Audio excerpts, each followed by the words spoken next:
Está también Raúl Mascanosa, economista, analista político, un gran conocedor también de todo lo que ocurre por acá. Muchísimas gracias, Raúl, por haber tenido la gentileza de acompañarnos vía Zoom. Y si les parece a ustedes dos, y puesto que lo tenemos a Raúl por Zoom, vamos a comenzar con él.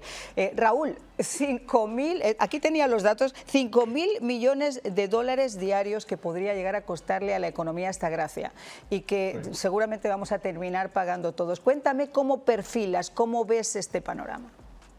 Mira, obviamente un gran peligro para la economía y algo que en este momento francamente no necesitamos. O sea, estamos entrando, como tú bien mencionaste, en una época electoral, pero también la época navideña no queda muy lejos.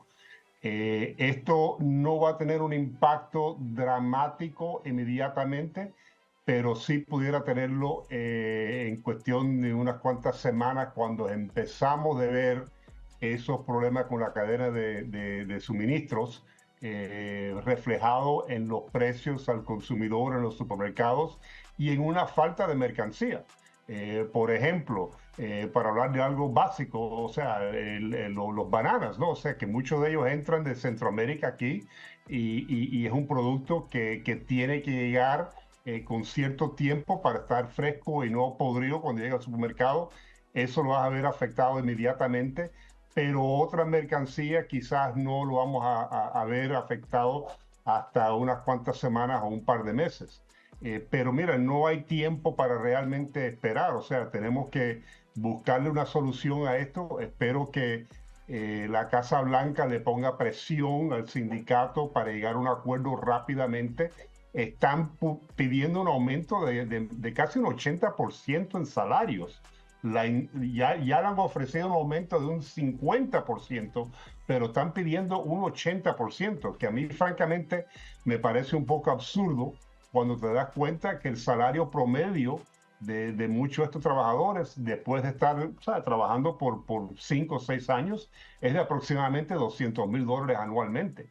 Así que esto, no estamos hablando aquí de una fuerza laboral que está súper necesitado. O sea, entiendo que todo el mundo tiene el derecho de pedir un buen salario, pero yo creo que van a tener que recalibrar esa demanda, ¿no? Porque me parece un poco absurdo, francamente. Loredana, yo sé que cualquier puerto puede manipular cualquier tipo de mercancía, pero hay algunos que se especializan en determinadas mercancías.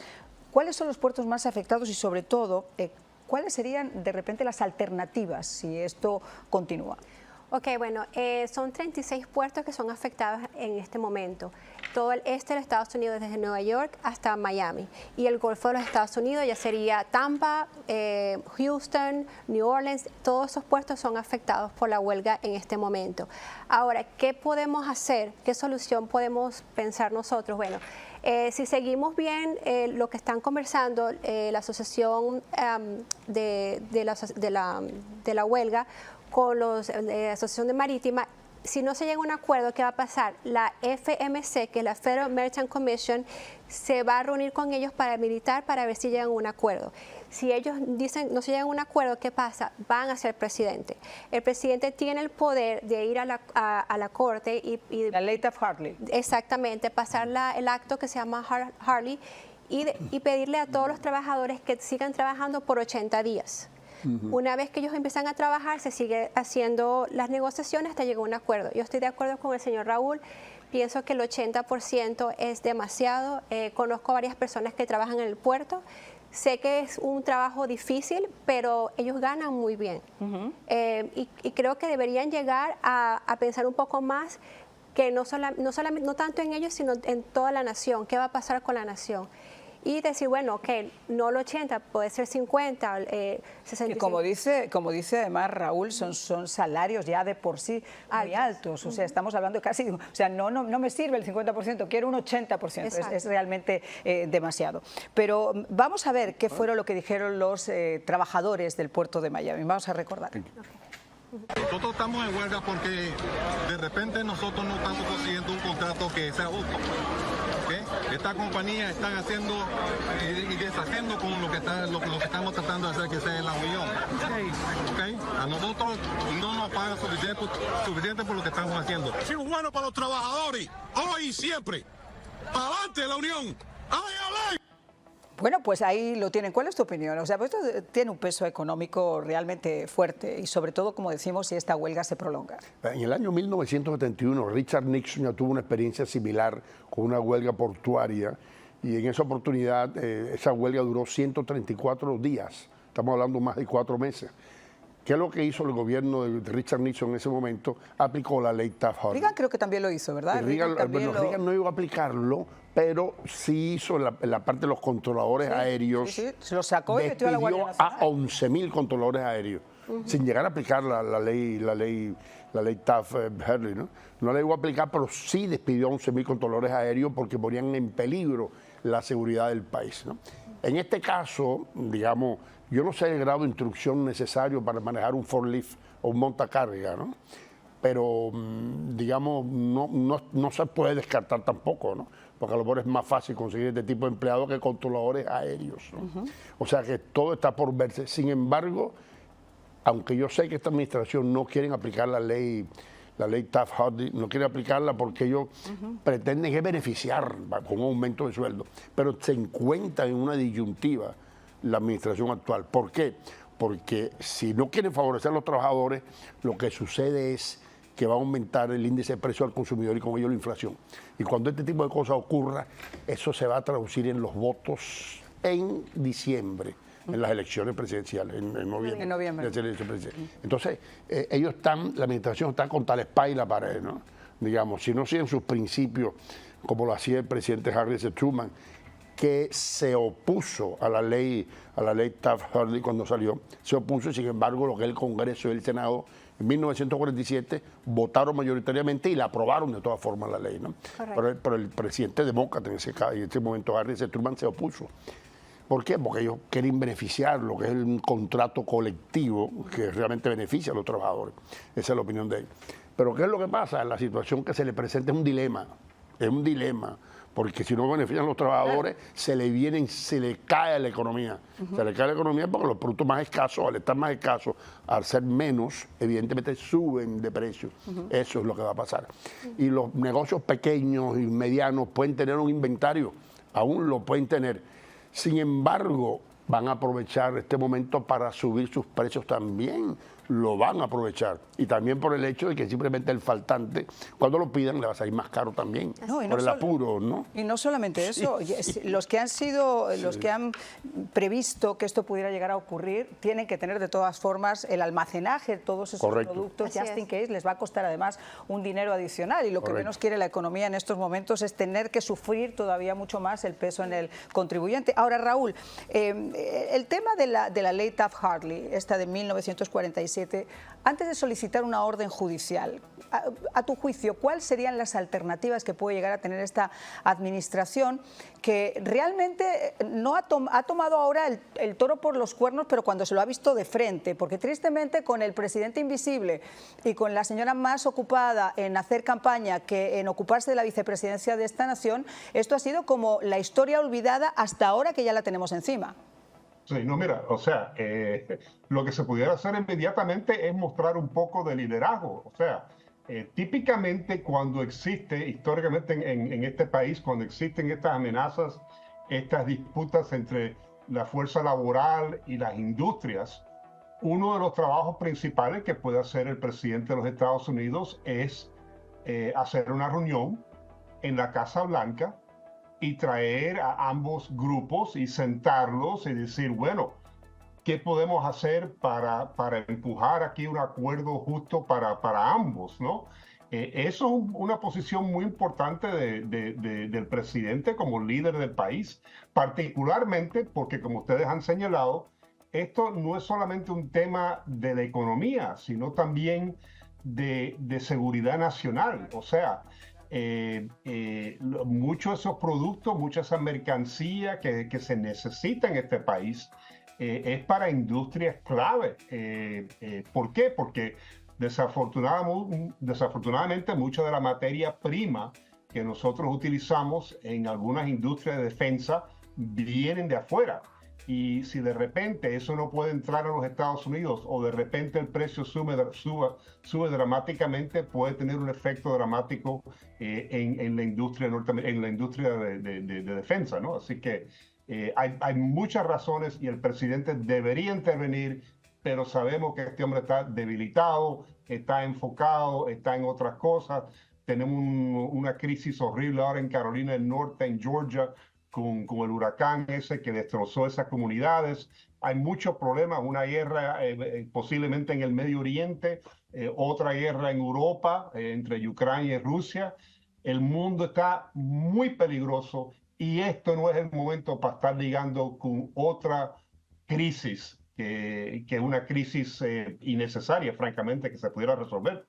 Y el problema además, es que va increciendo, porque cada día que pasa no tiene solamente un costo económico, sino que tiene una repercusión social. Y tú comentabas antes, Loredana, que los precios ya realmente se están alzando. Incluso esas marinas que son independientes, que no pertenecen a la Unión, sin pertenecer a la Unión, también están elevando sus precios. Correcto. Por ejemplo, yo trabajo con unas navieras que todavía están operando, pues son privadas, pero ya los precios han subido. ¿Por qué? Porque no abastan, o sea, es mucha demanda y tienen que escoger al mejor postador. Entonces, cuando tú vas a embarcar, ahora un embarque que te costaba $5,000 te está costando $9,000 y solamente son 2 días de huelga. Imagínate si pasan 2 semanas, 3 semanas, entonces vamos a caer como en la pandemia, que antes un embarque de la China a los Estados Unidos te costaba $400 y a la final costaban $25,000, $30,000. Y eso va a afectar a la economía. Hay una cosa que me preocupa y me preocupa mucho a mí, que es la parte de la automatización que se están viendo en los puertos. ¿Pero por qué? Simplemente están desplazando mano de obra, van a desplazar mucho más, pueden quedar mucha gente sin empleo y evidentemente es una cosa que no solamente ocurre en los puertos, yo diría en todos los campos, sobre todo con el desarrollo ahora de la inteligencia artificial. Entonces es una situación que también ellos dicen, ¿no?, que le está pasando en los puertos, los huelguistas, ¿no?, están diciendo también, están poniendo esta posición también, ¿no? Vamos a ver qué es lo que dijo Hila, si les parece, desde Texas, y volvemos nuevamente a nuestra mesa de trabajo. Sí. Our fight is with these foreign-owned carriers that have made billions of dollars on the backs of longshore men and women for too long. Yes, sir! Yes, sir! Yeah, yeah. We're gonna fight this thing until we get the contract we deserve. We're not looking for more than we deserve. We're just looking for what we deserve. All we're asking for is our fair share. That's right. We want to keep language in the contract that prohibits automation, because what we don't want is we don't want robots doing our jobs. Right? Bueno, el salario mínimo va desde los $88,000, como les decía, hasta los $200,000 si se le suman las horas extras. Pero es que además uno de esos jefes, el jefe de esta patronal, solamente en esa patronal tiene un salario de casi $900,000, sin incluir la otra que también representa. Entonces ahí se hace un poquito difícil pensar que es una cuestión solamente de números. Volviendo al tema de la automatización, que me parece muy necesario hablarlo. Si usted entraba hace 50 años a una planta automotriz, se iba a dar cuenta que casi todo el ensamblaje de esos automóviles se hacía precisamente a mano. Había una persona dedicada a cada cosa. Ahora se hace con una precisión extrema, se hace con una rentabilidad mucho mayor a través de esas máquinas que son las que ocupan todas esas plantas si usted entra en este momento hoy. En los puertos, las grúas, la parte de movimiento de contenedores, etcétera. Para que un señor, perdónenme la expresión, se eslome, se parta la espalda y tenga que workers camp y que tenga que estar tal, va a haber muchas de esas cosas que puedan facilitar el trabajo, aunque tenga que haber un capital humano, por supuesto que sí, pero van a facilitar el trabajo y al final del día yo no sé hasta qué punto ustedes, que son economistas y expertos, pueden llegar incluso a abaratar esas operaciones. Pueden llegar a abaratarlas, sin embargo, yo diría que el costo a nivel, yo diría, de la economía es considerable. ¿Pero por qué lo es? Para mí, el factor fundamental de la economía es el empleo. Cuando tú no tienes a la gente trabajando y no tienes a la gente ganando dinero, evidentemente la demanda de bienes y servicios va a ser menor. Y con ello, pues simplemente el movimiento de mercancías y las ventas van a ser menores. porque la gente no tiene dinero para comprar. Eso es importante, que la gente trabaje, y es una cosa de la cual yo siempre me he preguntado si es que acaso todo el mundo va a trabajar para Amazon, por ejemplo. Claro, pero la prohibición total, porque pueden decir, bueno, vamos a preservar los puestos de trabajo, pero vamos a permitir también que en esa cadena entren máquinas que puedan ayudar a este proceso. Pero lo que ellos están exigiendo es la prohibición total de la automatización de las grúas, como les estábamos diciendo, de los precontenedores, etcétera, etcétera, etcétera. Bueno, yo no estoy de acuerdo que sea total, porque la realidad es que estamos en una era que estamos creciendo, estamos con la inteligencia artificial y vamos hacia el futuro. Pero sí tener en cuenta de que tenemos que tener un trabajo. Claro, un capital humano. Ver cómo trabajar con los robots, porque es como las películas que veíamos de pequeños, es verdad, vamos a ser partes robot. Y si lo podemos, y no solamente eso, sino que yo en la parte de logística me doy cuenta que, por ejemplo, en Asia los puertos ya están con robots y son más efectivos, son más eficientes, son más rápidos. Entonces nosotros supuestamente somos el país potencial. Claro, exactamente. Y no estamos a la misma capacidad. Nos pasó en la pandemia también. Los trenes también no están en buenas condiciones. Ellos no han hecho, no han cambiado los trenes de hace muchos años. Entonces, todo eso nos pone a nosotros en una posición de alerta, porque se puede caer el país. Pero fíjate tú lo siguiente, en Corea del Sur, más del 60% de los hogares tienen robots en sus casas.